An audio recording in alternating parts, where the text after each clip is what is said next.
Elm və Təhsil Nazirliyinin Yüksək Texnologiyalar Parkında Sabah City İnnovasiya şəhərciyində yerləşəcək ali təhsil müəssisələrinin rəhbərləri ilə görüş keçirilib.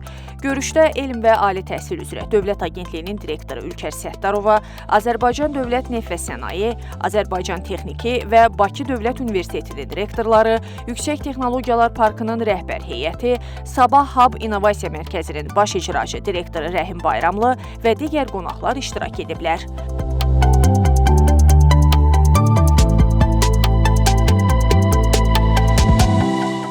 Görüş zamanı iştirakçılara Sabah City layihəsinin əhəmiyyəti, görülən işlər, şəhərciyin hazırki inkişaf mərhələsi və gələcək fəaliyyət istiqamətləri barədə məlumat verilib. Həmçinin innovasiya şəhərciyində ali təhsil müəssisələri üçün yaradılacaq imkanlar diqqətə çatdırılıb. Sabah City ilə ali təhsil müəssisələri arasında qısa və orta müddətli əməkdaşlıq planı, yaradılacaq laboratoriyaların təyinatı, eləcə də şəhərcikdəki fəaliyyətin təşkili ilə bağlı məsələlər müzakirə olunub. Sonda iştirakçılar İnnovasiya şəhərciyinin birinci fazası üzrə tikinti ərazisi ilə tanış olublar.